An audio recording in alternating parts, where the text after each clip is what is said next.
One of the things I've always been proud of is living in Bolingbrook because of the diversity. And very happy that my daughter got to grow up in a diverse community. And I do believe that naturally in our school system, at least when I was teaching, is that we did incorporate a lot of diverse type of education. Not perfect, not everyone, but I do believe that we worked hard at trying to include everybody. Do we need to improve? Of course we do, we always do. But I do think it's very important that we do have an inclusive classroom. One of the things that my major, what I originally had taught in was special needs children. And that was one of the things we always look for, is to include them in with what we used to call the regular ed. And so I'm very much for ways and programs that will, and methods that will help to improve the inclusion and equity in the classroom. That's time. Thank you. Before I move on to the last few questions, I just want to take a little bit of a breather here real quick. I'll make them brief, but every year this community sends me some of the greatest students ever. I'm serious. Thank you. And they're here tonight, and they're engaged. We should be proud. I always like to leave them with a question, so I'm going to leave you with a question. What impression do you want to leave them with? I hope you know why I'm asking you that question. I don't need an answer, it's rhetorical. Ms. Parle, this question is for you. Compared to surrounding districts, our K-8 students receive a very inconsistent delivery of instruction in specials, careers, and the arts due to the design of our school day. What steps would you commit to as a board member to adjust our current structure to provide more opportunities in these areas for our students? Why am I not surprised that's my question? You're not going to believe me, but it's just luck. Okay. Well, I couldn't agree with you more as far as offering the arts and music and stuff to our younger learners. We cannot ignore the demands from the state for our kids to get into post-secondary college or careers. But, you know, like I said, I am cognizant of that importance. We know that, you know, music and arts teaches children how to collaborate. It improves resourcefulness. It increases creativity. It improves problem solving. Tons of research has been done on that. There's research that proves that kids who are involved in music increase their math scores. So the proof is there. We need a longer school day. That would help. And I don't mean 10 minutes, I mean like an hour. And, you know, since that's not something we can do right now because contractually, I would encourage people, you know, if there's elementary teachers who would like to step up and we can do after school activities or. That's time. Okay. Mr. Sutton? Can you repeat the question? Yeah, absolutely.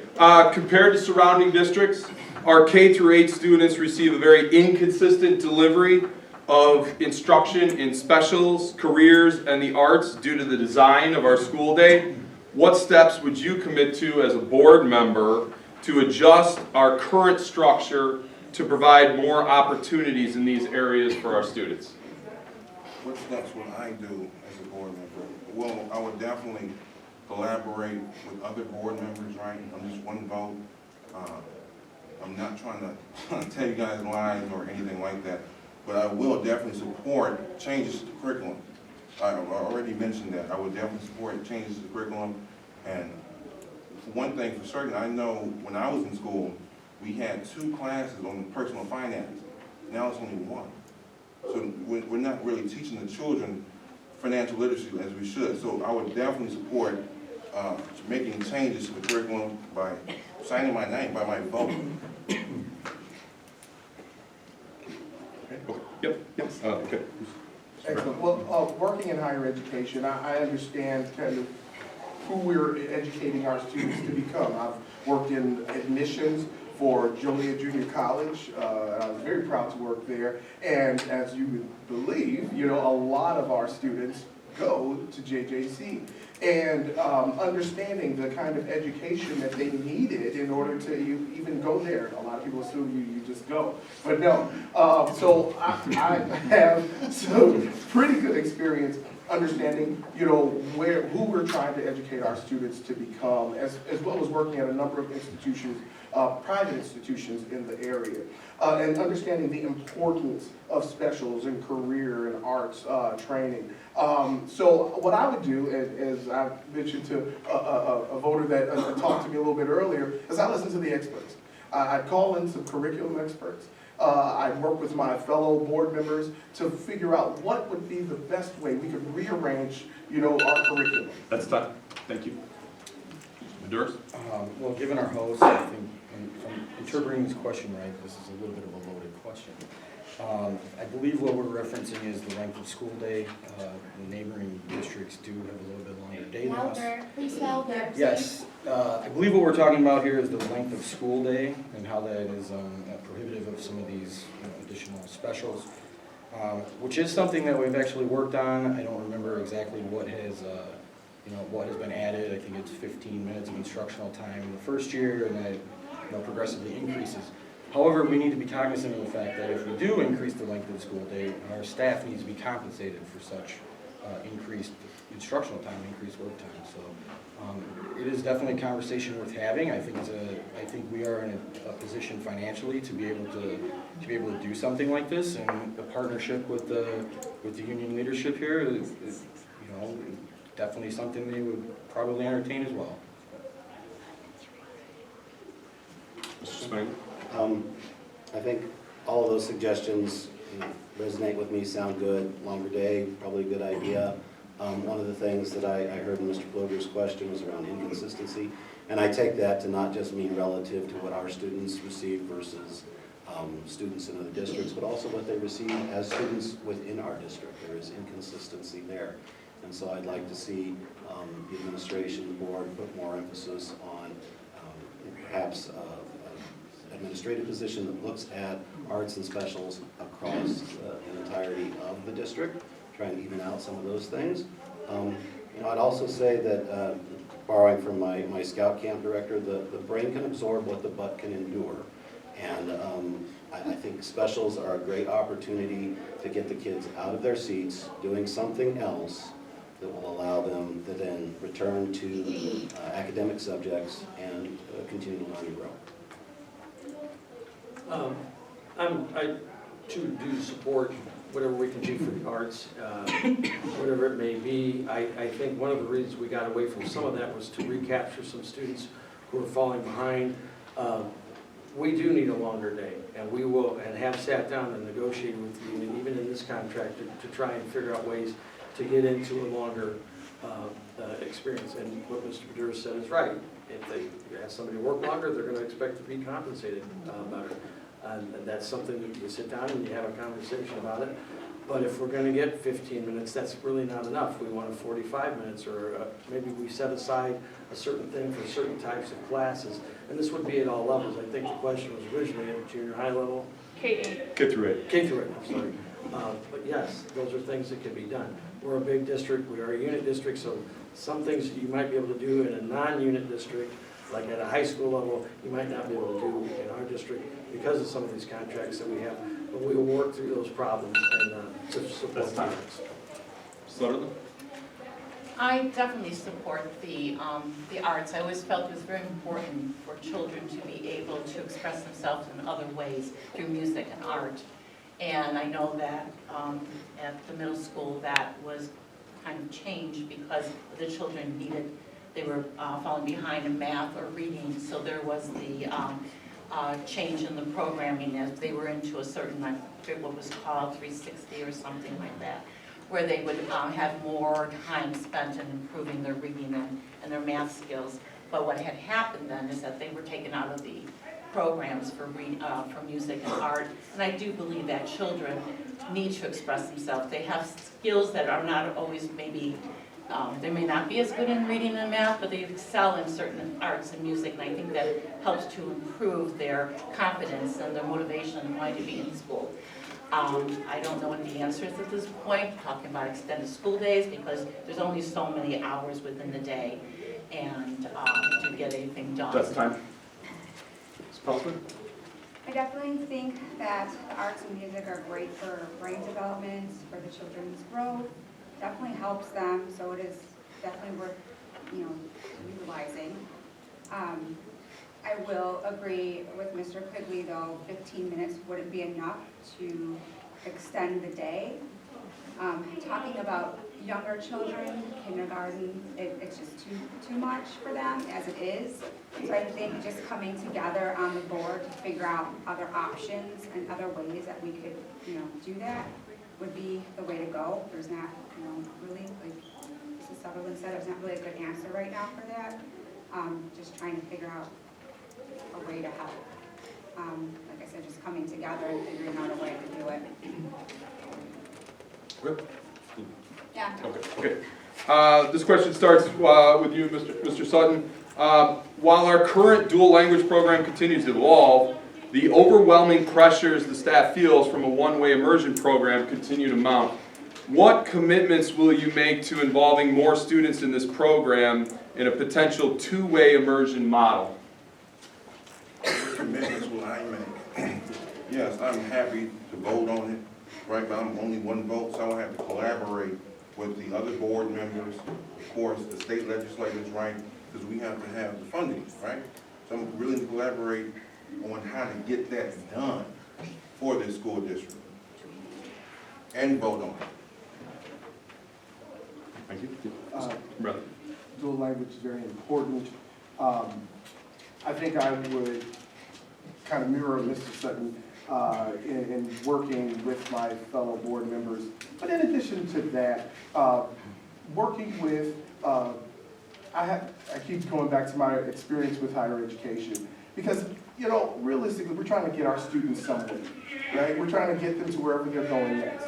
And so understanding if there are opportunities, for credit, if there's opportunities for them to learn more and to, be rewarded for this later on. Understanding, what the ramifications are for dual language. So that's kind of where I would end on this, but really, again, relying on the experts and my fellow board members is really where I go. Can you repeat that one more time? Yeah, sure. So while our current dual language program continues to evolve, the overwhelming pressures the staff feels from a one-way immersion program continue to mount. What commitments will you make to involving more students in this program, in a potential program, in this program in a potential two-way immersion model? Sorry. So, in regards to the two-way immersions in the dual language program, I believe we've made significant strides in that area. As President Quigley had mentioned earlier, we have about 64 different languages that are spoken at home for our students. If I'm understanding the two-way immersion, I believe that's going to allow the children to have opportunities to use both of their languages the language they're learning and the language that they speak with their native tongue. I think that would be tremendously beneficial for the staff because it would allow some reciprocity for the topics that they're being taught. So I think it would ease a little bit of that pressure from the staff, or on the staff, excuse me. Oh, I have the unfair advantage of having had this question from a teacher when we met with the union before. So I went home and I studied up a little bit on dual language and two-way programs. So I think it's a great idea for our younger learners, our English language learners, partnering them with young learners who speak English as their home language. There's definite opportunities there to build early biliteracy, bilingualism. It took my daughter AP Spanish in her final year of high school before she got to be seal of biliteracy. I wish we could have started sooner. I think it will help with building a better understanding of different cultural norms and help with some of our diversity, equity, and inclusion challenges. Finally, it sets a standard for academic excellence in both languages. That's the time. Mr. Quigley? I support it, and with 47% of our kids coming from Latino families, it helps them learn in a parallel track, also maintaining their historical family lineage, keeps them in contact with them. I'm not sure if anybody in here, but a few of us maybe are even aware that we included Mandarin as an offer in our buildings. I think that, if you look at the world around you, not just the one in Bolingbrook, I'm talking about the greater global world, there's 1.4 billion Chinese people. Whether right now we may not be working with them very well internationally, but they are a part of the world. And it's the same with the Hispanics that are in our community right now and in the greater area that we live in. And if we can do anything to help promote that and capture federal dollars or state dollars to promote it, to make it easier for us, hiring new people to do that and working those parallel programs, even at the youngest stages, would be That's time. fantastic. Ms. Sutherland? I had done some research on this, but I found it to be very fascinating, trying to figure out what this dual language program was all about. And I was amazed at what I had found out, is that globally, 50% of the world has been doing this for quite a while, where they're teaching in 2 languages.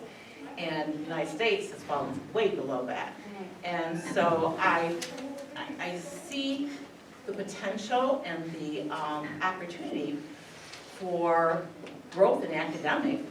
And I would like to see and support more of this, because of the fact is that there's such a positive result from being taught in 2 languages and supporting both, the English learning child, as well as the student that already speaks English.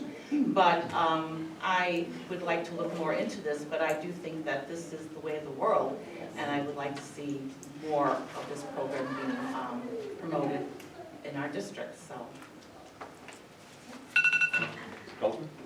I think it's a great opportunity for children, especially very young. It will definitely help them in the future. As we know, many businesses are bilingual. It would strongly help them with that. I have friends who deal with people overseas, so speaking another language would definitely help them as well. So I would probably be for it for sure if it continued. Okay. Ms. Barrow? Okay. The current efforts in our district are to strengthen the one-way dual language. For example, a Spanish-speaking student who's in a bilingual class, we need them to be proficient not only in English but also in Spanish. I could never understand back when in my subbing days why we had so many bilingual classes, and somebody told me once, these kids need to understand and be proficient in their own language before they can fully understand and be proficient in a second language. And so by making our kids biliterate, it's going to give them a lot of advantages as they move into post-secondary life after Valley View. We've got to be cognizant and respectful of all the heritages and languages in our district. As many people have mentioned here tonight, we have 64 unique languages spoken as the primary language in the homes throughout our district. And so, while we're talking about Spanish, because it is the primary one, there are other languages as well. That's time. Mr. Bradley, you finally get to go first. The question that we'll start off with you, and if you need me to, anybody, not just you, but if you need me to explain this, let me know. But do you believe the current zoning of our schools is equitable? And explain your answer. And for anyone that is questioning what I mean by zoning, what it means is the current boundaries of our elementary schools and our junior highs, and well, I guess our high schools too, but that's what we mean when we're saying zoning. I hope that helps, but if it doesn't help anybody, let me know. I knew I was going to get the zoning question. So I got to say, we've benefited from the current zoning. In full disclosure, my family and I, we lived in Romeoville for about 12 years, and then because of, the housing crisis, the new housing crisis and everything. The only house we could afford, so to speak, was right across the street, but because of how it was zoned, it's considered plain field.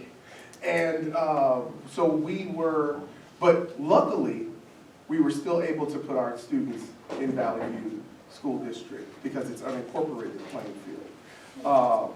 So we thank goodness for that, because I love my school district. Our kids love their school district. My 16-year-old forbid us to move anywhere else because she didn't want to leave, right? Do I believe it to be equitable? In my case, yes. But there are other people, there are other folks that may not feel the same way. So what my resolve would be, I'm a great listener, regardless of what my wife tells me. I would be happy, to hold audience with our community members and our parents, and to find out, the ins and outs of this. Do more research about finding out where, there may be inequities, and then, take actions because. That's time. Mr. Maduro. Can you clarify one thing? Yeah, absolutely. You're talking about our. That's correct. So and to clarify, I don't mean with districts we bound that we neighbor. What I mean You're is talking about inside, the internal. and Yep. junior high. As far as, you said you asked if it was equitable? Yep. Okay, so as far as that goes, obviously, the primary driver with this is geography, right? As it's been mentioned, we are a unit district, therefore, moving anything around, it requires a lot of work, transportation, bus routes, so on and so forth. Those lines, I can't remember the last time they were redone, but as far as how it is, it's primarily, the school is, we have neighborhood schools. The schools are built in neighborhoods in which in the community that they serve. As far as the high school district, I know many years ago, the line used to be somewhere over by Home Depot in Bolingbrook. That was rearranged when the new high school in Bolingbrook was built. It had a much larger capacity. If that was something that was an initiative for the communities, that could certainly be revisited, but people would need to understand that it is not going to happen at the snap of a finger. There's a lot of involvement that goes into something like that, but I've never actually heard anybody propose that question before, so thank you. Well, like JT said, I think at our elementary grades, I feel like we have a lot of community schools. Middle schools have always puzzled me a little bit as a Bolingbrook resident, why we have folks who live way over there, who go to Brooks when Jane Addams might be closer, or why students who maybe live closer to Brooks aren't in Brooks. I don't know if the situation is the same in Romeoville. So I want to look at middle schools maybe a little bit in terms of the geography. At the end of the day, though, I think the equity that goes into that equation really doesn't have as much to do with the geography, and I think the district and the board ought to be taking a look at that. And if we find that it's inequitable, we ought to be working to correct it.